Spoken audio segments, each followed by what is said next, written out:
Армысыздар, қымбатты көрермендер, U-Sports YouTube арнасында кезекті шығарылым. Бүгінгі шығарылымды біз Еврокубокке арнағалы отырмыз. Қазақтың ұжымдары жалпы ел футболының намысын қорғады. Үш командамыз білесіздер өте сәтсіз басталды деп айтсақ болады. Қайрат қана тең ойнады, қалған командаларымыз өкінішке қарай жеңістің ащы дәмін татты. Ендеше бүгін осы Еврокубоктың жауапты ойындар қалай өтеді, командаларымыз келесі кезеңге шыға ала ма, топтық кезеңге қай командалар қатысады, соны бүгін талқылау үшін спорт журналисі Арман Амангелдіні шақырдық. Арман, қош келдің студиямызға. Қош көрдік.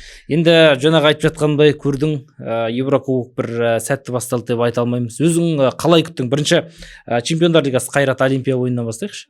Қайрат Олимпия енді бірден айтатыным, бізде қазір чемпионаттың қақ ортасы, басқа елдерде Европада чемпионат әлі басталған жоқ. Олар әлі қалай десек болады, физикалық тұрғыда басқалайды қараған кезде олар әлі тың, оны да ескеруіміз керек. Қайрат Олимпия негізінде мен тіпті жеңіліп қалма деп ойладым Қайратта.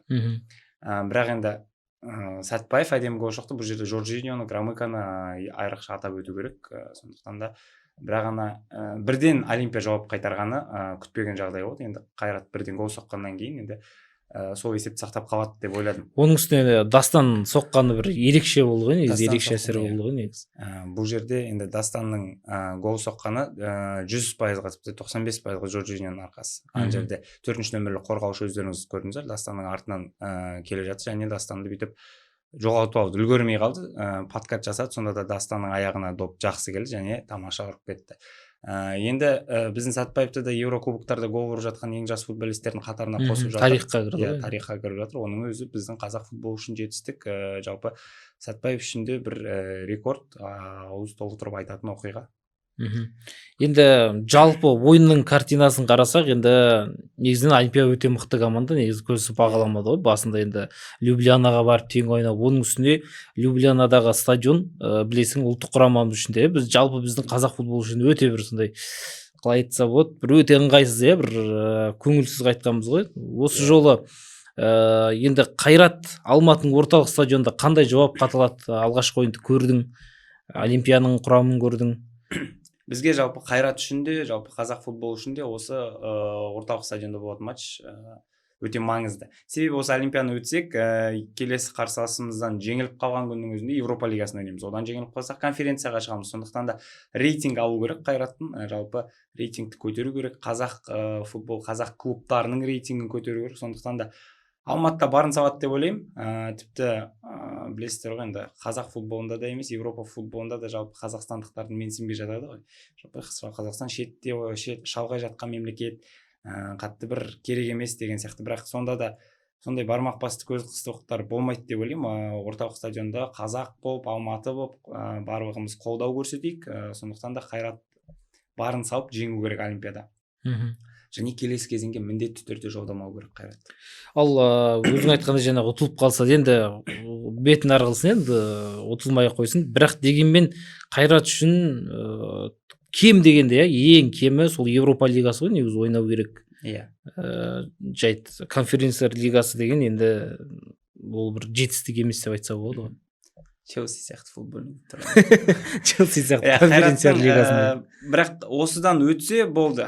Ең басты ойын осы алдымыздағы ойын болып тұр ғой. Бұдан өтсек енді ештеңе жоқ. Тіпті Европа тұрмақ конференция лигасы да жоқ. Осымен Қайраттың Европа жолы бітеді. Сондықтан да Олимпияға барлық күшін салады. Тренерлер де, жалпы ойыншылар да намысқа тырысады деп ойлаймын. Сондықтан да Қайратқа жанкүйер болайық. Енді келесі ойын Европа лигасы, Ақтөбе және Легия арасындағы ойын. Ол енді белгілі болды ғой, Ақтөбенің қазір құрамы ішкі чемпионатта өнер көрсетіп жүрген. Бұл ойынға қандай, не күттің және күткенге аяқталды ма? Бұл ойын негізі ожиданияларды бүйтіп оправдать етпеді.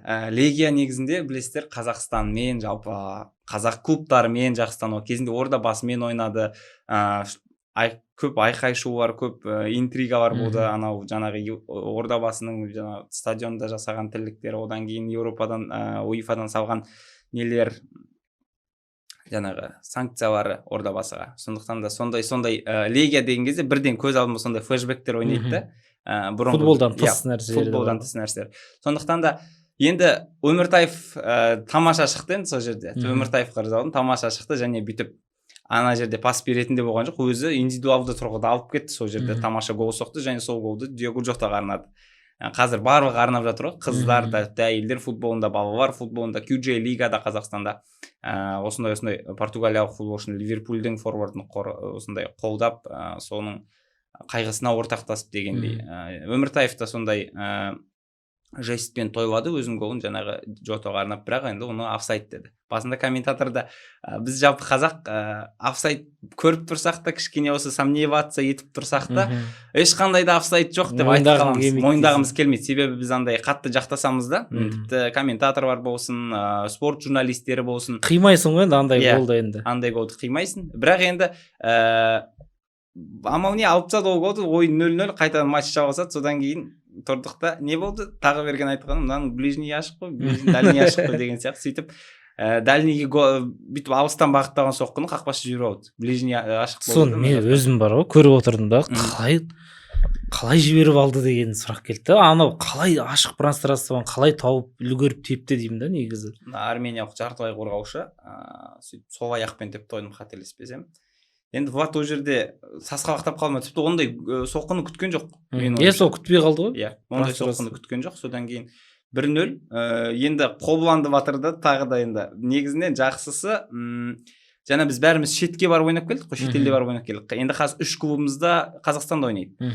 Енді Ақтөбеде жаңағы Қайрат сияқты барлық күшін салып, ел болып, жұрт болып, лиганы өтуге тырысады.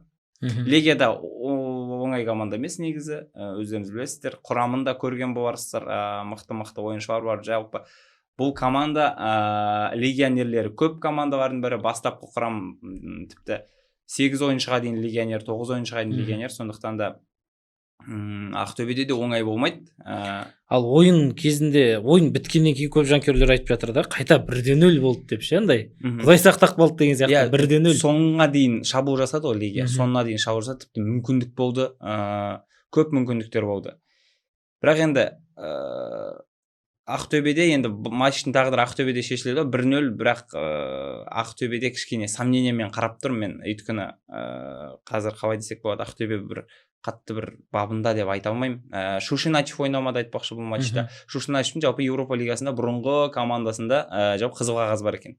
Оны шығады деп дәл сол жерде шығармай тастады, ол дисквалификация. Енді Шушиначевті Ақтөбедегі ойында көреміз деген ойдамыз. Сондықтан да бірақ қазір Ақтөбе енді қиын болады ау осы Ақтөбеге, Қобыландыда. Негізі ойынға қарап отырдым да, мен де шынымен жаңағы жанкүйерлердің пікіріне келіскен сияқты болдым. Өйткені мен өтірік айтпай қойын, бір ірі есеппен жеңілетін шығар деп ойладым. Енді ойынның басынан басталғаннан бастап енді легияның жаңа өзің айтқандай құрамы мықты, маусымға сұмдық дайындықпен енді бастағалы жатыр, трансферлер жасаған. Сондықтан да енді Қобыланды батыр атындағы стадион, жанкүйерлердің қолдауы 10-ші сектор масқара болады, атмосфера білесің. Есепті шамамен қанша болуы мүмкін өзің пікіріңше? Қатты 1-0-ден де жоғары немен жеңіліп қалады деп ойладым осы. Реал сақтыма деп айтқым келді, бірақ жарайды. Қобыланды батырда үйдегі матч, Ақтөбе барлығын салады деп тағы да айттық. Менің ойымша бұл жерде бір доп айырмасымен польшалықтар қазір алды да, бізге кем дегенде 2 гол соғу керек.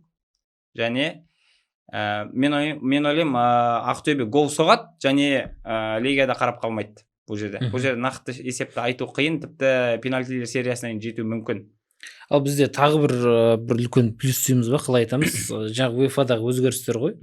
Бұрын сырт алаңдағы гол өте выездной гол есептелетін еді ғой қазір. Ондайды алып тастады, әйтеуір шүкір. Қазір ондай жоқ. Сол да бір жағынан пайдасын тигізетін шығар. Осы выездной голды айта кету керек. Осы жерде көп командалар кезінде опық жеп қалды. Кезінде Қайрат бар. Бір допқа бола ғой. Бір допқа бола. Анау матч барлықтарыңыздың естеріңізде шығар. Бардомен болған Қайраттың матчы орталық стадионда Исламхан қызыл қағаз алатында өте бір үлкен сондай шумный матч болды. Сондықтан да оны алып тастағанның өзі негізінде жақсы болды. Себебі бір әділдік пайда болған сияқты. Сондықтан да енді выездной гол, әр жақта олар дома 1 гол соқты ғой. дома 1 гол соқты. Біз бұл мына жақта есеп айырмасын кішкене арасын ұзартуымыз керек. Бізде менің ойымша Ақтөбеге экстра таймға жіберу қолайсыз болады. Енді жанкүйерлер қолдап тұрса, зачем оны ұзартып? Лучше бірден барын салып қысқартып, жанын қинап 120 минут ойнау қазір ешкімнің денсаулығы қатты бір шыдас бермейді. Тем более Қазақстан футболында, Қазақстан клубтарында 120 минут біздер дайын емеспіз. 120 минут ойнауға. Тіпті болады ғой, енді кубоктың кейбір матчтарында 120 минут ойнаған кезде өздеріңіз де көрдіңіздер, аттарын айтпай ақ қояйық, қандай клубтар екен, ойыншылардың деңгейін көрдік. Сондықтан да 120 минутта біздің жаңағы Испаниядан келген Руи Кошта, Патрисиу дегендер, жаңағы легияның легионерлері 120 минут жүгіріп береді, оны мойындау керек. Сондықтан да бізге барынша жылдам әрі тез ойын тағдырын шешу керек. Сондай прогноз. Демек Ақтөбе жеңуге болады ғой, өз алаңында қиналып болсын жеңуге болады, иә. Сосын тағы бір жаңағы кем тұсы вар мәселесі ғой, көрдің ғой. Вар Ордабасы ойында да көп көрдік, Ақтөбенің ойында да бір болмас жерлерден тәртіп бұзылады, тіпті қолына тиіп жатыр, бірақ вар жүйесі пайдаланбайды өкінішке қарай іріктеуде. Осыған да негізі бір қосу керек сияқты, өйткені одан да бір талай голдар ұрланатын сияқты, қалай ойлайсың? Негізінде вар қалай айтсақ болады, живой футболды құртады ғой негізі құртады, иә, бірақ бізге кері әсерін тигізген сияқты осы жолы командаларға. Мүмкін, бірақ біз былай ғой, қазір біз солай санап отырмыз, бізге кері әсерін тигізу мүмкін деп, бірақ ойынды біз жаңағы айттық қой, қазақтар біз өз командамызға жақтасып қараймыз да, бізге қарай бұзылған тәртіп бұзушылықтар, бізге соғылған бар керек емес деп айтамыз. Біз сол кезде керек емес дейміз. Ал егер біздің ойыншылар ана жерде тәртіп бұзса, біздің ойыншылар бүйтіп миллиметровый офсайдтарда болса, ол кезде бізге де таяқтың бұрыш тиіп кетеді ғой, оны да ойлауымыз керек. Сондықтан қалыпты дейсің ғой, бұған ешқандай трагедия. Негізінде мен өзім жеке басым жалпы вар дегенге қарсымын. Содан кейін қазір Еуропада ұсынып жатыр ғой, Венгердің несі офсайд схемалары мысалға. Қазір тіпті тырнағын ұшы шығып кетсе, линиядан ол офсайд болды. Сондай дүниелерді қазір алып тастауға тырысып жатыр. Иә, миллиметрден обал. Миллиметр деген обал, иә, мысалға. Тізеңнің ұшы шығып кетті, тізеңнің чашкасы шығып кетті офсайдқа. Сондықтан да ойынның андай живой футбол, тірі футболды құртады сол. Сондықтан да жаңағы өзгерістер керек деп ойлаймын. Осы жақсы жағына қарай кішкене оң көзбен қарап, кішкене аз айтып, миллиметр бар, және компьютерде бізде емес, мысалға батыс Европа елдерінде топ-5 лигаларда кәдімгідей қарайды ғой, компьютермен бүйтіп. Көрермен болып көріп отырсаң, жаңағы ойынды осыдан 4 секунд, 6 секундтық ойынды бірден компьютерға ашарып береді. Ой, мына жерде сызып әрқайсысын миллиметр. Ой, мына жерде Мбаппенің тізесі офсайд екен ғой, Бақай офсайд екен. Саусағы шығып кеткен деген масқара ғой, кішкентай саусағы. Вот сондай дүниелер, ол ертең бізге Қазақстанға келсе, ондай компьютер бар. Онда тіптен қызық болады. Тіпті гол көрмей қалуымыз мүмкін. Сондықтан да сол варды қарағандың кесірінен сол қосып жатыр ғой, білесің ба? Саудияда 14 минут қосу деген масқара ғой. Қай ата-бабаң 14 минут ойнады. Соны айтамын. Жоқ, бір ретте матчта, Барселона мен Реалдың матчында, классикада бір жерде 9 минут қосады ғой, мен айтамын. Сол 9 минут. Қай ата-бабаң 9 минут қосты екіншіде. Енді соны сұраса айтады ғой, вар қарадық дейді да. Енді вар қарауға бір 2,5 минут кете ма, 2 минут кетеді ғой. Соны қосады, пенальти бергені бар, сонымен созып кетіп жатыр да. Енді әлем футболын бастадық қой, мынаны айтшы, қазір қысқартқалы жатыр да, сондай ұсынып жатыр. Командалар ұсынып жатыр уақытты қысқарту. 90 минут емес, 80 минутқа. 90 минут емес, 80 минут мен мынандай 10 минутқа қысқарады. 2 тайм емес, 3 тайм ойнайық 20 минуттан дейді. Жаңа 80 минут болады. Хоккей деген сияқты. Иә, 80 минут болады. Сөйтіп 3 таймға бөлмек оны. 20 минут бір тайм ойнайды, 20 минут екінші тайм ойнайды, сосын 20 минут үшінші тайм ойнайды да. Жоқ, 4 тайм болсын дейді. Бүйтіп 20 минут. 20 3 тайм емес, 4 тайм болсын дейді. 20 минут ойнаймыз, демалып аламыз. Сосын қайтадан 20 минут ойнаймыз, содан кейін кәдімгі футболдың бірінші таймы бітеді, сосын 40 минут сияқты, содан кейін тағы да солай. Ондай нәрсе керек емес деп ойлаймын. Бірақ енді адамның уақыт өткен сайын адамның физикалық қабілеттеріне қарай кетіп бара жатыр. Мысалға 2007-2008 жылдар АПЛ-дың ойындарын еске алайықшы, қандай сұмдық еді, қандай жүгірістер, қандай ойын, ондай страсть қазір футболда аз, тіпті жоқ десек те болады. сол жаңағы сен сөзің шығып кетіп жатыр, сосын айтып жатырмын жаңағы қызығы кетіп қалды дейтін бар Иә, ғой. Енді қызығы кетіп қалды. 80 минутқа қысқартса енді мүлдем быт болатын сияқты. Қызығы кетіп қалды деген, мынау әлем чемпионатына 48 команда қосылды да ол қызығы кетіп қалады мысалға ше. Мен өз басым, жеке басымда Чемпиондар лигасының осы соңғы жылдары қосқан жаңа форматы бар ғой. Ұнамады ма? Вообще мүлдем ұнамады. Биылда сондай форматпен өте ме екен, ол белгілі болды ма? Өтеді, осы формат сондай сақталатын сияқты. Өйткені қалай десек болады, мынау лига қылып сөйтіп таблицаға ойнайды ғой, ол мүлдем ұнамады және қызық кетіп қалды. Мысалға біз бұрын қалай істейтін едік? Бұрын F тобы дей ма, мысалға Реал Мадрид ойнайды екен, анау ойнайды екен, мынау ойнайды екен, Қазақстан. Бәрі жинақы, иә, 4-4 командадан әдемі. 4-4 командадан. Қазақстанда жалпы шетел футболының фанаттары көп, ағылшын премьер лигасынан, Испаниядан. Сондықтан да өздерінің командаларына келген группаны бүйтіп жақсылап көретін және бақылау көп болатын жанкүйерлерде. Футболды бақылайды, футболды қарайды. Мынау Чемпиондар лигасының жаңа форматы келді. Бірден қалай десе болады, желание қашып кетеді ғой футболға. Ойын көп, қайсыңды көрерін білмейсің, және не болып жатқанын білмейсің. Бардак, анау 3 очко алды, анау 3 очко алды, кәдімгідей бір лига болып кетті. Мына жақта олар Ла лигада ойнап жатыр, мына жақта ағылшын премьер лигасында ойнап жатыр. Ешқандай не жоқ, қалай десем болады, разнообразие жоқ, қызықты. Чемпиондар лигасын біз не үшін көреміз? Чемпиондар лигасында 4 команда примерно мынаулар өтеді сияқты дейміз де, ал біз жаңағы аутсайдер деп есептеп тастаған команда бар, топ командалар жеңеді. Топ командалар жеңеді, жаңағы 4 команда болған группада жаңағы не болады, қалай десек болады, қызық болады. Сол төртеуінен бүйтіп кәдімгідей коллаборация болады да, и біз күтпеген жағдайлар болады. Чемпиондар лигасы жалпы сонысымен қызық қой. Жаңағы жарыс.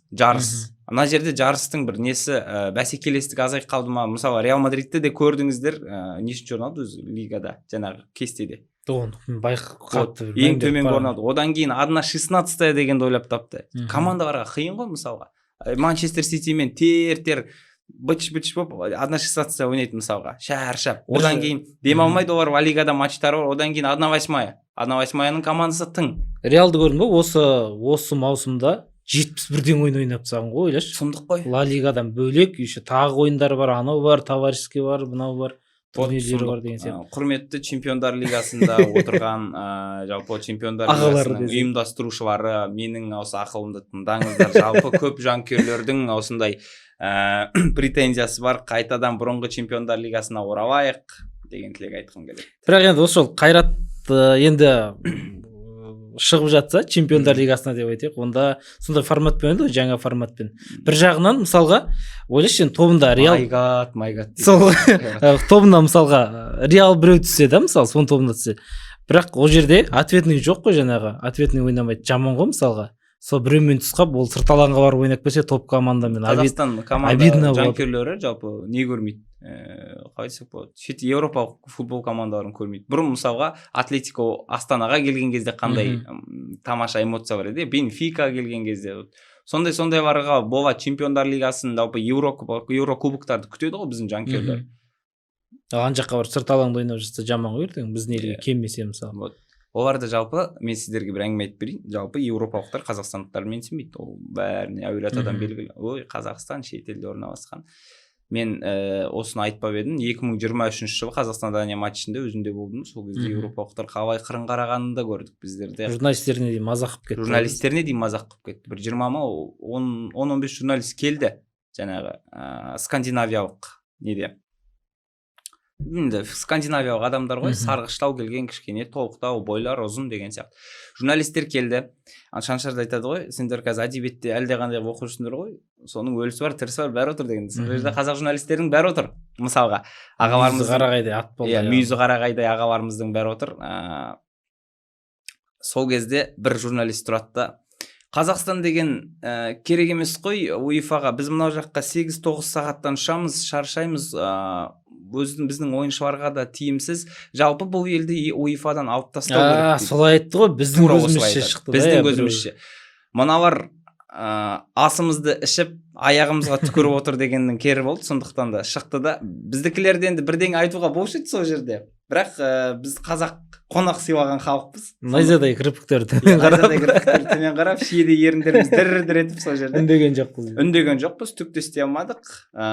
Зато поледа бердік даниялықтардың есесін. Және сол кезде Симон Кьяр деген Дания командасының капитаны туған күні болған. Соған туған күніне де сыйлық жасап кеттік. Осындай әдемі матчтарды есімізге алайық. Енді бізге келетін командалар іріктеудегілер де бізді менсінбей тұр ғой, былай қарасаң. Легияда кеше менсінген жоқ. Жалпы Торпедо. Енді Ордабасының ойынына оралайық. Біз әлем футболына кетіп қалдық. Қазір конференциялар лигасы, Ордабасы өткенде бір енді атын айтпай қояйын, бірақ бір кісі жазып жіберді. Негізі осы Ордабасы қандай дейді, жоғары орын алса да осын бірақ Еврокубокке шығармай қойсақ бола ма дейді бізде. Өйткені әбден андай көңіл қалған Ордабастан ше.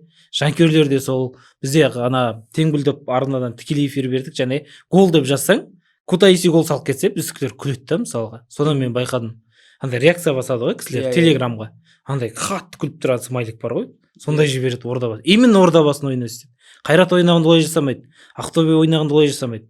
Кәдімгі гол деп андай Кутаиси Легия гол соғып кетті десең, елдің бәрі андай реакция жібереді де. Ордабасыға гол салса андай сол керек деген сияқты. Иә, сол керек деген сияқты. Уже андай не қалыптасып қалған ше. Жанкүйерлерді ыза ма, бір көңілі қалып қалған сияқты. Өзің көңілің алған жоқ па? Қайта шығып бірде-бір іріктеуден әлі өткен жоқ. Жақсы бастайды. Кешеде көрдің ғой енді. Әдемі, жап-жақсы 3-3 деген есепті ұстап тұр. 93-94-ші минутта гол жіберіп алды деген енді. Бұл ойын туралы не дейсің? Не күттің? Шыныңды айтшы. Торпедо, Кутаиси. Өзің Ордабасын жақсы жанкүйерсің деп айтпай қояйын. Бір жылдар жанкүйерлік еттің. Жақсы білесің команданы. Ордаға жалпы жұлдыздар жиналған жылы 2023 жылдары чемпиондық алатын жылы, ол 2022-23 жылдары Ордаға қатты симпатизировать еттік. Ордабасы деген типі футбол клубында болды. Ордабасының осы Астанадағы ойындарына да барып жүрдім. Одан кейін Орда қалай чемпион болды, команданың ішіндегі атмосфера құртылды ма, мен білмеймін не болған. Жұлдыздар кете бастады. Жалпы Бобр Абдухоликов, Бауыржан Исламхан, Асхат Тағыберген, жалпы тағы да Шахбоз Умаровтар ойнап жүрген кезде Ордабасыда бір баланс болатын, бір жақсы ойын болатын. Макаренко алаңда болған кезде кез келген қарсыласты күреп өтетін. Мысалға мен Польшаға барып ойнаған кезде Легия мен Ордабасы сол ойындардың барлығын көрдім да, Ордабасы қатты жанкүйер болдым. Жалпы Ордабасы деген мысалға Шымкенттік команда ғой, мен шығысын баласым деген сияқты. Сондай ғой, мен басқа қаланың адам болып Ордаға қатты жанкүйер болдым. Сол жылдар содан кейін Ордада барлығы өзгерді. Әкімдер Асхат Тағыберген зарплатасын есептеді. Анау деді, мынау деді, аяғында быт болып кетті ғой команда. Иә, береке кетті командадан. Командадан береке кетті. Тағыберген де көшті, Исламхан да көшті, басқа жаңа ойыншылар да ауысып кетті. Енді Торпедо мен Ордабасы жалпы 3 рет кездескен. Торпедо ешқашан Ордабасын жеңбеген. Ордабасы жалпы біздің қазақтың командаларын жеңбепті ғой Торпедо кездескен кезде. Ұят болды ғой. Ақтөбемен ойнаған кезде де жалпы Торпедо, Кутаиси көп кездеседі бізге. Бізге қазақстандық командаларға көп кездеседі, және біздің қазақстандық командалар осы грузиялық ұжыммен ойнап жатқан кезде біздің жанкүйерлерді қуанып жатады. Ордабасын кендік ұят болды осы жолы 4-3. Енді не күттің ойыннан басталған кезде? Қалай ойладың? Ордабасы жеңеді деп ойладың ба? Ордабасы тасталған етеді дедім ғой мен. Андай Грузияда ойнап жатыр, ойбай қазір мына бар нетеді ғой деген жоқ. Ордабасы сенімді түрде жеңеді дедім. Сенімді түрде жеңіп те келе жатты. Жап-жақсы 2 гол қалай болды, әдемі болды ғой, жаңағы Имнадзенің голы. Бұл жерде Эвертонды да Имнадзені де атап өткен жөн. Бекхан Шайзада да мысалға тамаша сейвтар жасады. Жақсы. Енді Орда жеңеді деп ойладым, және соған үмітпен сеніп отырмын. Одан кейін теңестіріп кетті. Одан кейін пах! Сендер қайтыңдар Шымкентке қарай қайтыңдар деді. Енді үйімізде болатын, жалпы Қазақстанда болатын матчта бізге 1-2 доп айырмасымен ұту керек. 1-2 гол салу керек. Істі Насырға шаптырмай, қашан Торпедо бүйтеді екен, Бекхан Шайзада қашан пенальти тосады екен, экстра таймда не болады деп уайымдамай отқан. Жаңағыдай Ақтөбемен болғандағыдай 1-ден гол айырмаларын ұзарту керек, 1-2 гол соғу керек, және Кутаисиді орнына түсіру керек. Бұл грузиндер кішкене қазақ футболының командаларымен ойнап жүріп біздің де ұтымды тұстарымызды зерттеп жүрген болар. Сондықтан да Ордабасы Шымкентте болатын ойында барлығымызды қуантып, қайтадан осындай жеңісті күндеріне оралып, менің ұсынатын жоспарым сол 2 голды бірден соғу керек және сенімді жеңіске жету керек. Ал ойынын көрдің енді, анандай ойынмен Торпедо гол соқпайды деп ойлайсың ба Шымкентте? Соғады. Сондықтан 2 доп айырмасы. Сондықтан 2 емес, 3 қылыңыздар. Ана бана заказ атымен бересіңіздер, 3 қылыңыздар. Ордаға қорғану керек. Сергей Малыда болмайтын жерде қателесіп жатты өткен матчтарда. Сондықтан да мен қазір енді Еврокубок болғаннан кейін бақылаймыз да, Қазақстан премьер лигасындағы матчтарын көп көре бермейміз мысалы. Осындай жанкүйер мен мысалға жалғыз да, бүйтіп симпатизировать етіп қарайтын, бүйтіп жақсы, бүйтіп жанкүйерлік фанатейт етпейді, бір жанкүйерлік көзқараспен қарайтын да. Сондай жанкүйерлерін көп жоғалтады оңтүстіктің футболы негізі. Стадионға келетін адамдардың саны азайып кетті деген сияқты. Тұран бар оның ішінде мысалға Ордабасы, сол сияқты оңтүстік футболына жалпы сол клубтарға бір реформа жасау керек па, бір өзгерістер керек. Сосын айтпақшы, Ордабасы жаңағы қонақ үйде жатқан кезде Торпедоның жанкүйерлері маза бермей қойып, түнімен футболшылармен сөйлестім, 1-2 Ордабасыдағы жігіттермен. Айтады, кәдімгідей кедергісін келтіреді дейді, шынымен қойшы. Сен мысалы үйде жатқан кезде бір жағы машиналар өте ғой, гүрр етіп жағын выхлоп салып. Соның өзі бір жаман тиеді ғой. Аналар кәдімгідей неше түрлі алып келген, барабаны бар. Бірақ бір соның несі, ол жерде полицейлер қумаған ғой, ойлашы. Ешкім қумаған, жай ана гостиницаның охранасы шығып айтқан, ескерту берген, так жүре берген.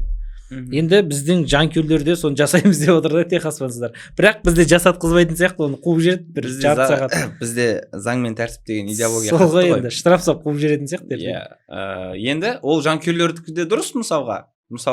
Егер фанаттық көзқараспен қарасаң. Фанатпен мен мысалға, мен грузин болсам мысалға да, қайдағы жоқ бір Қазақстанның командасы келіп, мына жақта гостиницада жатса, олар менің қол астында, қазақта жақсы сөз бар ғой, қолыңнан келсе қонышынан бас дейді. Мен де барып, барабанымды алып, Ордабасыға ұйқы бермеуші едім мысалға. Олардікі дұрыс, бірақ енді олардың полицей қызметкерлері шара қолданбағандығы енді ол қате, адами тұрғыдан мысалға. Ал көрдің ба, енді осы саясат емес пе саған? Ол саясат, мысалы грузинді жамандама, грузин бала деген сияқты ғой. Сол енді тиіспеңдер деген ғой. Тиіспеңдер деген полицейға бәрібір мысалға.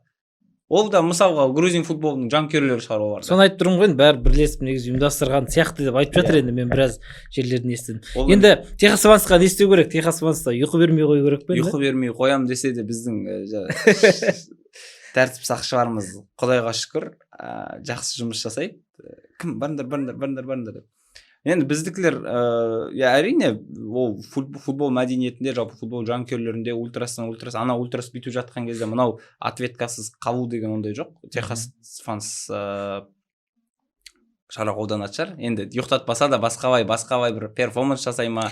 Айтпақшы, Техас фанс барды, жігіттер бір 20 шақты ма, 30 шақты адам болды. Барыпты дегеннен шығады, мына Қайрат матчындағы жалғыз жанкүйерді көрдіңіздер? Иә, жанкүйерлер қайда жатыр. Сонау мүмкін Люблянада оқиды шығар. Жоқ, ол жігіт сұхбат беріпті осы, бірақ толығымен қараған жоқ ма? Жігіт болғанда үлкен аға ғой. Сондай ғой деймін, яғни. Сондай аға. Сондай жалғыз болса да, жанкүйерлік танытып, жаңағы Сәтпаев гол соққан кезде реакциясын да көрдіңіздер. Егер мына жерде бүйтіп монтажмен жасау керек болса, көрсетіңіздер. Техас фанс енді ұйқы бермейді деп айта алмаймын, бірақ бірден ойлап табады шығар.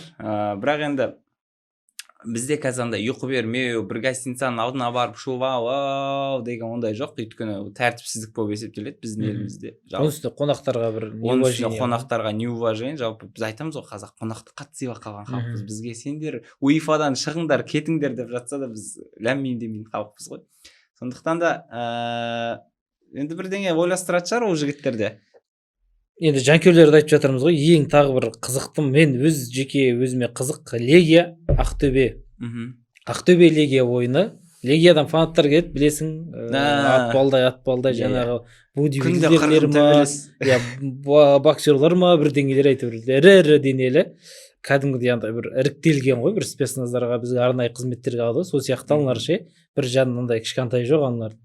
Енді Ақтөбенің фанаттары күтіп отырмын мына жақта. Кеше Ақтөбе тыныш қайтты барып, бірақ жанкүйерлер болды. Соларда отбор жасайтын сияқты деген жанкүйерлікке фан секторға. Сендер физикасы нормальный балдарды ғана апарамыз қазақ. Жоқ, ол солай екен шынымен де. Ол хулиган болып бөлінеді екен ғой олар сол Қазақстанға келетіндер сол хулигандар екен. Өткен Рымбек подкастқа келді, Рымбек Ізғали солай айтады да, ол хулиган арнайы ол төбелесетіндер. Кәдімгі ішінде спортсмендер бар. Енді сол маған қызық болып тұр да, Ақтөбеде білесің осының алдында қырғын төбелес болған, быт-шыт болған. Осы жолда сондай болатын сияқты, қалай ойлайсың? Енді өткен төбелесте не істеді? Өткен төбелесте Ақтөбенің жанкүйерлер қуып тастады ғой енді. Жоқ, ол жерде жаңа олар Шымкентке келген кезде Легияның фанаттарының упешениясы болған ғой ол жерде негізі. Или біздікілер бастаған ба? Енді ол бастаған дегенде былай екен, ол келісіп өздері солай төбелеседі. Олар мысалға Қазақстанға келді ма, төбелесіз кетіп қалса, олар болмайды олай мысалға. Сен бір белгілі бір мақсатпен барасың ғой. Олардың да мақсат төбелесу. Около футболаның әңгімесі ғой. Енді білмеймін, енді төбелес шығара ма, төбелес шығармай ма, ол біздің батыстың жігіттері де білесіздер, рухты жігіттер намысты қолдан бермейді. Сондықтан да бір тәртіпсіздікке ұласып жатса, оны да біздің тәртіп сақшылары бақылайды деген ойдамыз. Сондықтан да ең бастысы ол не болмаса болды ғой, қалай десек болады, адам денсаулығына кері әсерін тигізбесе болды, адамдар зардап шекпесе болды содан. Футболға жанкүйерлік таныту кейде шеттен тыс шығып кетеді. Осы жағдайды да ескеру керек. Жалпы ол әлемде де, ол Түркияда да, ол ағылшын премьер-лигасында да, барлық лигаларда бар, ол сондай төбелестер. Андай қазақтың тойынан кейін төбелесіп біткен. Енді ойлашы, түріктер соған кәдімгідей үйренісіп кеткен, қарсы емес ойлашы. Түріктер кәдімгі әр ойын сайын Фенербахче болса, Галатасарай, в общем, Бешикташ бір стамбулдық дерби болса, обязательно қай командамен болсын бір адам міндетті түрде не жаңағы жарымжан болып қалады, не адам өледі деген сияқты. Сондайлар бар. Олар ғой үйреніп кеткен да, үйреншікті жағдай сияқты. Мүмкін олар айтады, футбол ол сонысымен қызық дейді. Көбісі солай айтып жатады. Қалай ойлайсың, бізге де бәлкім сондай фанаттық бір хулигандар енді құр төбелесейік деп айтпай қояйын, бірақ бізде егер ол болса, бізде ондай хулиганство болып кетсе, ол бізде жаппай тәртіпсіздікке ұласып кетеді ары қарай. Иә, бізде енді ғана советтік заманның салқын шағынан шығып, енді ғана рэкет, жалпы мектептердегі әлімжеттік, сондай нәрседен ұзап кетіп жатырық та. Енді қойып жатты. Егер де ол футболға қайтадан келетін болса, ондай тәртіпсіздік, ол мектеп, футбол фанаттары кім, қаяқтан басталады? Мектептен басталады, мектеп оқушыларынан басталады. Мектеп оқушылары мысалға 8-9 оқитын оқушылар Ордабасының ойынына барып, жаңағыдай Техас фанспыз біз, десе оқушылар мысалға.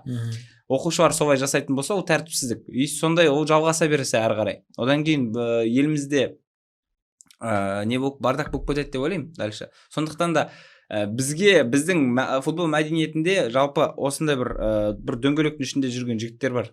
Жалпы сондай ультрас болып сөйтіп жанкүйерлік танытып жүрген жігіттер.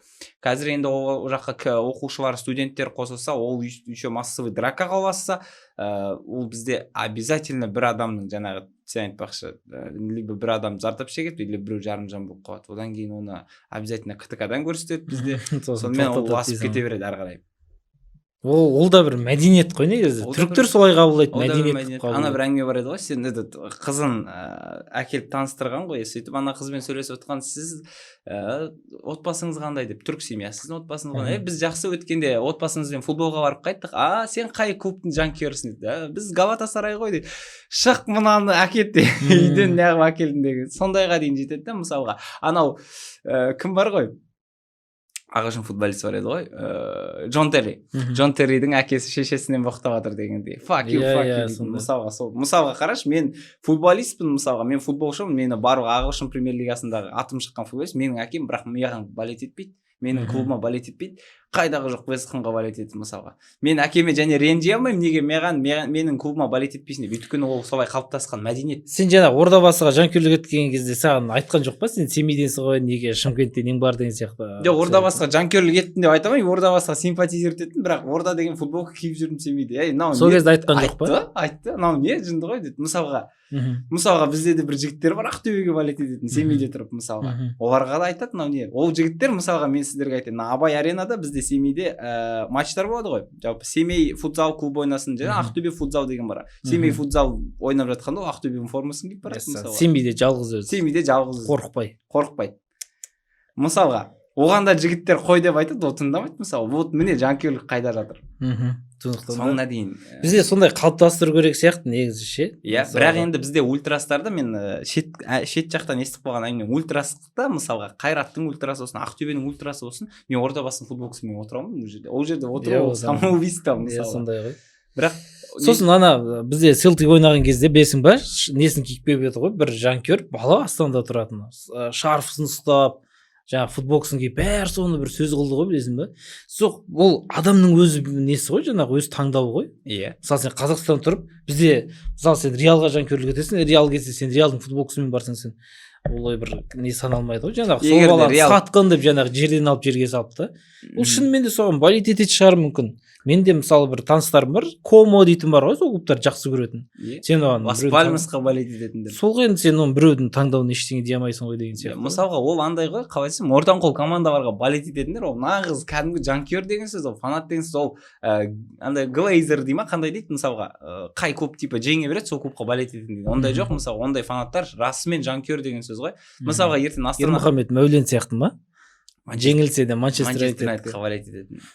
Бір әңгіме айтып берейін, ол кезде практика өтеміз Қазспорттан, сөйтіп кабинада Ермұхамед Мәулен және Уәлихан Қосанбай матч жүргізіп отыр. Еуропа лигасы Фиорентинамен бір басқа команда ойнап отыр, Манчестер Юнайтед емес. Манчестер Юнайтед параллель матчта ойнап отыр да. Ол көрші кабинада, ол жақта Жандос Байділда және тағы басқа бір аға жүргізіп отыр. Есімде жоқ кім екен, Виктор Кириллюк аға ма, сол кісі жүргізіп отыр да. И Ермаш аға бүйтіп матч көріп отыр да, бүйтіп ана жақта мысалға Виктор айтады, вот Манчестер Юнайтед атакуй, вот хороший пас, это гол деп айғайлаған кезде мысалға бүйтіп Ермаш аға осы микрофонмен тұр, телефон іздеп жатыр, ой ан жақта отыр дейді, ой ан жақта матч мына жақта жүргізіп жатыр да, бүйтіп қарайды да, ой тамаша. Мен мысалға сондай фанат та, мына жақта матч жүргізіп жатқанына қарамастан ана жақта Манчестер Юнайтедқа болеть етіп отыр. Ол матч көрші кабинада болып жатыр. Бірақ ол сондай жанкүйерлік етудің бір жеңісі дейтін, сұмдық тәтті болатын шығар. Ана ойлашы, сен команда 10 жыл болеть етесің, 10 жылдан кейін трофей алса, кәдімгі бір өзің жеңіп алған сияқты болатын шығар. Мен мысалы Реалдың жанкүйерімін де, маған Лига чемпион қызық емес мысалы. Барселонаның қолы жетпей жүрген ол кәдімгідей арман ғой. Маған ертең финал болса да мен көрмеймін мысалға. Дейсі, бүкіл Реалдың жанкүйерлері сөйтеді. Нелерін көрдің ба? Кубокты алып, бір-біріне беріп, фотоға да түспейді ғой, даже қызық емес. Қызық бір-біріне бете салып. Жаңадан келген Винисиус дегендер. Қарап Тоттенхэмнің еуроптары мысалға. Масқара болды ғой енді шынымен. Біреуге нан керек, біреуге Челсиді айтсай, конференция лигасын жеңген өзі қандай қуаныш болды да, мысалға қарапсаң. Біз менсінбей отырмыз, Қайрат конференция лигасына түспеу керек деп. Ана жақта Челси жеңіп қандай мәз болып жүр. Сондай әңгіме ғой енді. Енді мен көп комментатор бар деймін, мысалға жақсы футбол клубтарына болеть ететін, топ клубтарға болеть ететін. Оның ішінде ал сен мынандай танымайсың ба, қазақ комментаторлар КПЛ-ға жақтасып болысатын? Көрдің бе, біздің футболдың дәрежесі осындай. Бізде комментаторлар ондай не жасамайды жаңағы. Бізде комментатор қазақ футболына болеть ететін енді бір саусақпен санар комментатор бар. Қазақ футболының ішінде жалпы определенный бір клубқа болеть ететін. Вот. Бірақ енді көбінесе бізде қазақ комментаторларының өзі шетел футболына болеть етеді ғой. Челси, Манчестер Юнайтед, Ливерпуль мысалға. Сондықтан да көрдің бе, сондай бізде қалыптастыру керек қой елде. Сол үшін жаңағыдай бізде солай болу керек. Қостанайда тұратын бір адам Ордабасыға болеть етіп, Ордабасы Шымкентте тұратын бір адам Елімайға деген сияқты. Сондай бір Ақтөбеде тұратын адам Елімайға болеть етпейді. Олар Ақтөбенің хаты жоқ десең, олар болеть етпейді. Енді сол Ақтөбенің дәрежесін алып келу керек қой бізге. Ақтөбеден тура солай көру керек, турасы әркім жарайды, біреуге болеть етпей, әркім өзіне солай болеть етсе де ол керемет болатын еді. Негізі Ақтөбеден авары көп, Қазақстан қалаларының, Қазақстан клубтарының. Вот сондай. Жалпы айтқанда енді командаларымыз келесі кезеңге өту мүмкіндіктері бар деп ойлайсың ғой? Иә, әлбетте бар. Жоқ деп мен өзім жоқ, 3 командамызда енді былай сен жай не емес, реалистік көзқараспен айтшы, кім өтеді 3 командадан айтшы? Қайрат. Бүйтіп конференция лигасынан бастайық. Ордабасы өтеді. Обе-Забит болса да Ордабасы көп салу керек, тіпті жаңа мәселені 90 минут ішінде шешуіміз керек. Ордабасы конференция лигасына өтеді. Легия мен Ақтөбе өте қиын матч болады. Қазақ болып, ультрас болып, 13 сектор болып. Бірдеңе өту керек. Бірдеңе қылып, бұл жерде де енді үлкен күмәнмен бірақ 50-50 деп 50-50 үлкен Мгм. күмәнмен, бірақ енді мен қазақ футболына жанашырлық танытқаннан кейін да болсын Ақтөбеге сенім артам Мгм. өтеді деп. Бірақ енді шынын айту керек, қиындау. қиындау. Қайрат. Қайрат Олимпия, бұл жерде енді бізде бір доп бар ар жақта, оларда да біреу бар. Біз Алматыда олар да салуы мүмкін, біздікілер де қарап қалмайды, және Қайрат басқа тактикамен келетін сияқты Алматыдағы ойынға. Қайратта мүмкіндік бар. Қайрат маңызды осы жеңіс, және міндетті түрде келесі кезеңге өту керек, өйткені Еуропада қалу үшін, хотя бы сол үшін жеңуіміз керек. Жақсы, енді Қайрат пен Ордабасыға толықтай сеніп отырсың, Ақтөбе 50-50. Тамаша. Жақсы Арман, бүгінгі келіп осылай ой өріп біткеніңе рахмет. Жалпы жалғыз Европа өз қазақ футболын айта беру мүмкін емес. Енді ұшақ ойын болды, қайсын айландыра беру. Сондықтан да жаңағы жанкүйерлер сіздерге пайдалы болды деп ойлаймыз. Енді қызық жаңағы Европа футболында уақыттың қысқаруы деген сияқты біраз әңгімелер көтердік. Қымбатты көрермендер, осымен бүгінгі подкаст аяқталды, және дәл осы шығарылымның астында сілтеме бар, комментарийда тұрады, бекітіліп, және сол арқылы өтсеңіздер біздің осы бағдарламаны түсіріп жатқан, бізге түсіруге мүмкіндік беріп жатқан біздің жаңағы серіктестеріміз, демеушілеріміз бар. Сол кісілердің сіздерге арнап қойған әдемі сыйлықтар бар, солай өтсеңіздер болады. Жалпы бүгінгі подкаст аяқталды. Жеңісті күндерде жүздескенше аман сау болыңыздар.